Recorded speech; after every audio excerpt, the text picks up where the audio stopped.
Assalamualaikum warahmatullahi wabarakatuh. Alhamdulillah hamdan katsiran thayyiban mubarakan fih kama yuhibbu rabbuna wa yarda. Asyhadu an la ilaha illallah wahdahu la syarika lah wa asyhadu anna Muhammadan abduhu wa rasuluhu la nabiyya ba'dah. Allahumma shalli wa sallim wa barik ala nabiyyina Muhammad wa ala alihi wa ashabihi wa man tabi'ahum bi ihsan ila yaumiddin, amma ba'du. Jamaah sekalian, Bapak Ibu yang dirahmati Allah Subhanahu wa taala, tidak ada sanjungan yang terbaik kecuali sanjungan yang kita sebagai hamba Allah tujukan kepada Allah Subhanahu wa taala, karena nikmat yang begitu melimpah tercurah kepada kita sekalian tidak pernah putus-putusnya. Maka kenikmatan yang terus Allah berikan kepada kita layak untuk terus kita syukuri dengan sebaik-baik kesyukuran. Salawat serta salam kita lamatkan kepada baginda Nabi Muhammad sallallahu alaihi wasallam, keluarganya, para sahabatnya, dan orang-orang yang senantiasa mengikuti jejaknya hingga akhir zaman. Bapak Ibu, jamaah sekalian dirahmati Allah Subhanahu wa taala, pertemuan sebelumnya kita sudah membahas tentang kaidah dasar halal haram makanan maupun minuman. Sedikit kita singgung yang pertama bahwa setiap makanan dan minuman yang itu membahayakan baik ke tubuh maka hukumnya haram. Maka kita tidak perlu mencari-cari dalil tentang haramnya pasir, mencari dalil tentang haramnya tanah. Siapa saja yang makan pasir tentu akan rusak badannya. Atau tidak perlu mencari-cari haramnya batu. Ya. Karena ketika kita menumbuk batu, ya, kita minum misalnya akan merusak perut kita dan sebagainya. Yang kedua, merusak akal. Ya, apa saja yang ketika dikonsumsi itu merusak akal maka hukumnya haram. Maka di sini sekalipun tidak ada dalil larangan atau haramnya kecubung, maka hukumnya haram kecubung. Ya, karena kecubung kalau dikonsumsi apalagi dilalap, orang bisa hilang akalnya. Kemudian menjijikan. Ya, semua yang menjijikan, masyarakat sekitar menganggap dia jijik, jangankan dimakan disebut jasa jijik, maka hukumnya haram. Yang kemudian najis, semua yang najis, ya, maka hukumnya haram. Ya, air kencing, kotoran, maka dihukumnya haram. Kemudian semua yang diambil dengan cara yang tidak benar, maka hukumnya haram. Maka di sini semua uang diambil dengan misalnya korupsi, maka hukumnya haram. Itu kaidah dasar hal haram yang kita tidak perlu mencari dalilnya dari Al-Quran maupun As-Sunnah. Dari sini saja kita sudah mudah mengidentifikasi bahwa itu halal atau haram, boleh atau tidak boleh dimakan. Kemudian pertemuan yang lalu juga kita sudah membahas tentang hal-hal yang diharamkan menurut syariat. Salah satunya yang terakhir kita bahas adalah darah. Ya, setiap darah yang mengalir, ya, misalnya sebab sembelihan atau karena luka dan mengucur, itu darahnya haram untuk dikonsumsi. Ya, jadi misalnya ada orang nyembelih ayam, nyembelih sapi, darahnya diwadahi, kemudian dibekukan. Itu hukumnya haram karena kebiasaan jahiliyah dulu begitu kalau nyembelih unta. Ya, jadi darahnya diwadahi terus wadah dibekukan seperti hati. Itu hukumnya haram. Ada darah yang menempel, misal kita beli ayam goreng, ya, ada darah yang membeku di situ, itu halal karena masih menempel dan statusnya tidak mengalir, dia hanya mengendap di bagian tubuh, ya, bagian daging yang lain. Pada malam hari kita lanjutkan berkaitan dengan hal yang atau makan yang dihalalkan menurut syariat. Allah Subhanahu wa taala berfirman, "Hurrimat 'alaikumul maitatu wad-damu wa lahmul khinzir." Diharamkan bagi kalian memakan bangkai, darah, daging babi. Ya, makanya sembrono yang ketika melihat ayat ini tidak disebutkan anjing jadi halal, ceroboh. Ya, nanti akan ada keterangan hadisnya. Jadi sangat serampangan menafsirkan ayat ini ketika di sini tidak disebutkan anjing itu haram dan dia menghalalkan, maka dia sangat gegabah dalam mengatakan bahwa anjing itu halal. Dan saya dengar sendiri YouTube-nya dalam sebuah ceramah. Jadi diharamkan bagi kalian bangkai, darah dan daging babi. Ya. Sedikit menyinggung apa kata ulama dari sisi mana anjing itu diharamkan. Karena nanti dari hadis juga ada secara tegas dari sisi mana anjing itu dihukumi haram. Yang pertama, jamaah sekalian rahmati Allah Subhanahu wa taala, bahwasannya ya, pertama, daging anjing itu haram karena seluruh tubuhnya najis. Jadi kalau kita kembali kaidah dasar bahwa setiap yang najis hukumnya haram.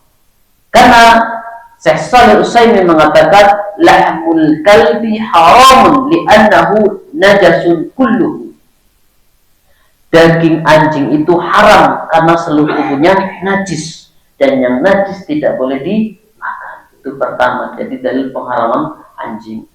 Ya, jangan sampai ragu-ragu ya, karena ada muslim yang menghalalkan anjing. Berkata ulama yang lain bahwa setiap yang khabas adalah haram dan anjing termasuk hewan yang khobas. Ya, di dalam tafsirnya ketika menafsirkan ayat tadi, anjing itu termasuk khobas, menjijikan. Jadi sini jamaah sekalian rahmati Allah SWT. Jadi dari sisi najis. Yang kedua dari sisi khobas atau menjijikan. Kemudian berikutnya di antara hewan yang disembelih dengan tidak menyebut nama Allah. Makanya nih, jagal-jagal jangan lupa ya, ketika akan menyembelih minimalnya adalah bismillah. Tepat sone saking deg-degane ya tidak sempat membaca namanya Allahumma taqabbal min fulan bin fulan. Nyes itu yang tidak boleh ketinggalan dan baca bismillah. Wala ta'kulu mimma lam yuzkar ismullah alaihi wa innahu lafis. Dan janganlah kalian makan hewan-hewan yang tidak disebut nama Allah ketika menyembelihnya. Sesungguhnya perbuatan yang semacam itu adalah suatu kefasikan. Ya. Maka menyembelih dalam Islam itu bukan sekedar leher dan urat itu terpotong, itu bagian dari ibadah. Kenapa? Dengan benarnya cara menyembelih menjadi halal hewan sembelihan. Jadi bukan sekedar kita memotong urat, ya, leher dan kerongkongan, tapi ibadah. Kenapa? Dengan tidak menyertakan bismillah dagingnya menjadi haram. Ya. Kemudian yang kelima di antara hewan yang disembelih untuk yang tidak boleh dimakan adalah hewan yang disembelih untuk selain Allah. Qul la ajidu fi ma uhiya ilayya muharraman ala ta'imin yad'amuhu illa an yakuna maytatan aw daman masfuhan aw lahma khinzirin fa innahu rijsun aw fisqan uhilla li khairillah. Katakanlah, tiadalah aku dapatkan di dalam apa yang aku wahyukan kepadaku suatu yang diharamkan memakannya bagi orang yang makannya, kecuali bangkai, darah yang mengalir, daging babi, karena sesungguhnya semua itu kotor dan hewan yang disembelih atas nama selain Allah. Ya. Kemudian makanan yang diharamkan berdasarkan sunnah Rasulullah SAW, hadis Rasulullah SAW. Yang pertama, hewan yang memiliki taring untuk memangsa itu kan banyak sekali. Bayangkan kalau disebutkan satu persatu nggak sanggup kita menyebutkan, tapi luar biasa Rasulullah. Jadi mana saja atau apa saja hewan yang memiliki taring dan taring itu untuk memangsa, maka hewan tersebut dagingnya haram. Termasuk anjing juga kena di sini keharamannya, karena anjing dengan gigi taringnya dia memangsa. Termasuk juga kucing kena di sini, haramnya kucing, karena kucing dengan taringnya dia memangsa. Selain juga kucing termasuk hewan yang dilarang dibunuh. Ya. Jadi ternyata jemaah sekalian, ketika kita menentukan suatu hukum, ya sudut pandangnya harus luas, bukan kontekstual dari satu teks saja seperti tadi di awal. Ya, jadi cara pandangnya harus luas, dari si mana kita bisa menentukan itu haram atau tidak. Salah satunya, setiap hewan yang memiliki taring untuk memangsa maka hukumnya haram. Ya. Kullu dinabi minas sibahi fa'akalahu haramun. Setiap hewan buas ya yang bertaring maka memakannya adalah haram. Apa saja hewan yang dengan gigi taringnya dia memangsa, ya hewan buruannya, singa, macan, garangan dan sebagainya. Sekalipun nanti di sini ada grafiknya, data-data, tapi banyak sekali. Jadi semua yang memiliki gigi taring dan gigi taringnya memangsa maka hukumnya haram. Ya. Kemudian burung yang bercakar, dengan cakarnya dia memangsa mangsanya. Ya. Nah, Rasulullah SAW an kulli dhinabin minas sibai wa an kulli dhi mikhlabin minat tayr. Rasulullah SAW melarang makan setiap hewan buas yang bertaring dan melarang makan setiap burung yang mempunyai kaki penerkar. Ya, elang, gagak.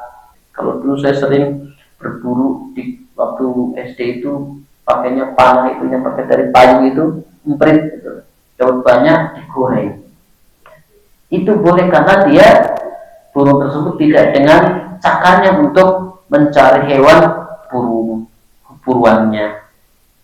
Kemudian ya ayam, merpati, burung kecil dan semua yang tidak dengan cakarnya ketika memangsa maka dia hukumnya halal. Kemudian hewan yang diperintahkan untuk dibunuh berarti otomatis haram. Jadi syariat memerintahkan hewan tersebut untuk dibunuh. Bisa jadi dia merusak, kemudian berbahaya bagi manusia. Khamsun minad dawabi kulluhunna fasiqun yuqtalna fil harami al-qurabu wal hidaratu wal aqrabu wal faratu wal kalbu wal al-aqur. 5 hewan yang semuanya jahat karena merusak, berbahaya, yang boleh dibunuh meskipun di tanah haram. Yang dibandingkan naik umrah atau haji, ketika di tanah haram ya nangkep burung nggak boleh, apalagi burung. Makanya merpati tidak boleh diganggu. Ya, merpati kan banyak banget di pelataran itu, tanah haram tidak boleh. Jadi meskipun di tanah haram, pertama kalajengking, ya karena dulu tidak seperti sekarang, ya karpet empuk atau keramik dulu kan pasti pakai plastik, sangat mungkin dari lantainya keluar kalajengking, maka kita nggak batal kalau tiba-tiba ada kalajengking kita bunuh kalajengking dulu. Atau ada ular lewat, ya tiba-tiba ular masuk, kita nggak batal nyari sapu gebuk, ya selama tidak mengeluarkan kata-kata. Tapi ini ibu jelas teriak ada ular lewat, ya terus malah teriak-teriak, batal sholatnya. Jadi jangan sekali Bapak Ibu yang dirahmati Allah Subhanahu wa taala, di antara hewan yang diminta untuk perintah untuk dibunuh kalajengking, burung elang, tapi dilindungi ya. Ternyata di pemerintah dilindungi, tapi secara syariat diperintahkan untuk dibunuh. Ya. Kemudian burung gagak, ya, di sini malah dipelihara. Kemudian tikus, ya diperintahkan untuk dibunuh. Kemudian anjing galak, luar biasa. Ya. Di dalam yang lain, anna Rasulullah SAW amarit biqatlil wazar dan Nabi SAW untuk memerintahkan supaya membunuh tokek dan cicak. Di sini malah tokek mahal. Ya, saya pernah lihat di Facebook tokek gede dihargai nanti 2 juta lebih satu. Ya. Jadi kalau kita membunuh cicak dan tokek itu berpahala. Ya kalau dulu saya kecil senang mainan, jadi kalau ini dimakan tembakau, jadi jadi suka terjadi tokek mulutnya disumpel tembakau, dia langsung, tapi nggak boleh itu yang menyiksa, bunuh saja, tidak perlu disiksa. Berkata Syekhul Islam Ibnu Taimiyah yang mengatakan makan daging ular dan kalajengking haram menurut kesepakatan kaum muslimin. Kalau di Thailand itu masih ada ya oseng-oseng kalajengking, macam-macam yang bikin banyak ular, ya luar biasa. Kemudian jangan dirahmati Allah Subhanahu wa taala, di antara hewan yang haram adalah yang dilarang dibunuh. Kalau tadi haram karena memang diperintah untuk dibunuh, kalau sekarang haram karena terlarang untuk dibunuh. Ya karena nggak mungkin makan dikeluarkan masih hidup. Nah Rasulullah Shallallahu Alaihi Wasallam an qatli arba'in min ad-dawabi an-namlatu wan-nahlu wal-hudhudu was-suratu. Bahwasanya Rasulullah Shallallahu Alaihi Wasallam melarang membunuh 4 macam hewan, yaitu semut, lebah, burung hudhud dan burung surat.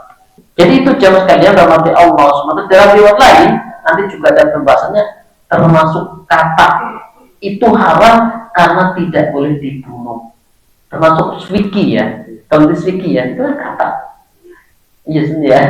Itu haram karena tidak boleh dibunuh. Ya, karena itu alasannya. Kemudian jalalah. Biasanya kalau di kampung itu kan belum ada kamar mandi seperti sekarang ya, WC ya. Termasuk saya dulu kalau BAP itu di pontring gitu, di kebun biasanya itu kalau kali. Nah itu banyak ayam itu biasanya itu, banyak ayam. Nah itu jalalah ya.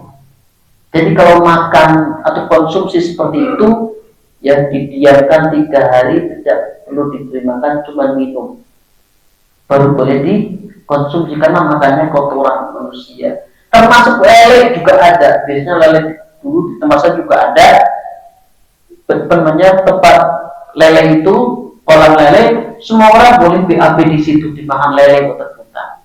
Nah Rasulullah SAW an aklil jalalah wa al-bariha.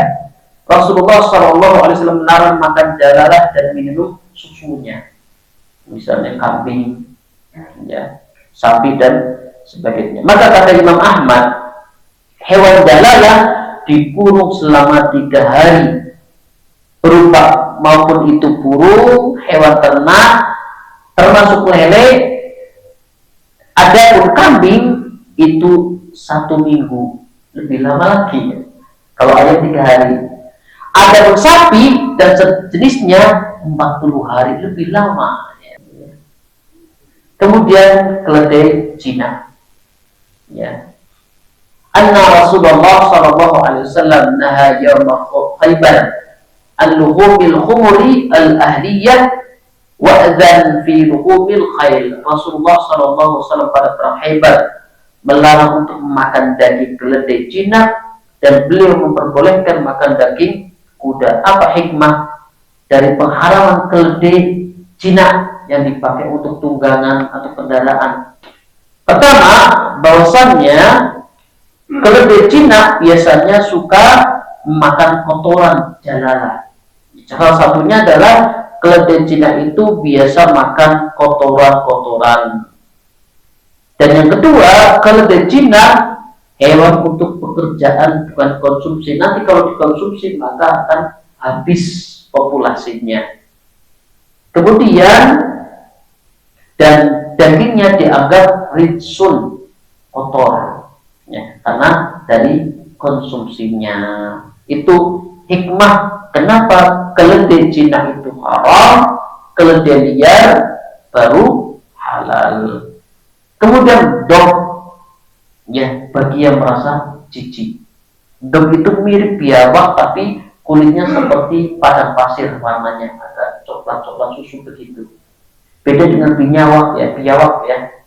Dog itu bagi sebagian orang itu halal, makanya suatu hari Khalid bin Walid ya menyajikan daging dog kepada Rasulullah. Rasul merasa jijik dan dia tidak makan. Adapun dia makan dan Rasul mendiamkannya. Dan katanya dog itu ya khasiatnya untuk kejantanan laki-laki, makanya mahal. Ya, jadi akhirnya Rasulullah SAW maqaddatunna lahu wadda. Ya Rasulullah, farafa'a Rasulullah SAW yadu anid dab, faqala Khalid bin Walid ahramu dab ya Rasulullah, la walakin lam yakun bi ardi qawmi fa'ajiduni a'afuhu. Qala Khalid fastaratuhu fakaltuhu wa Rasulullah SAW yang turun ilayya. Jadi Khalid bin Walid pernah menawarkan dab kepada Rasulullah, tapi Rasulullah merasa bahwa itu tidak biasa dimakan oleh kaum ya, atau kebiasaan Nabi Muhammad dan kaumnya. Kemudian Khalid bin Walid makan, tapi Rasulullah SAW melihat Khalid bin Walid makan. Jadi halal. Kenapa? Bagi sebagian orang menganggap jijik makan dog, ya, tapi sebagian yang lain tidak jijik dan biasa dimakan. Karena Rasulullah SAW jawab, tidak, hewan ini tidak terdapat di kampungku.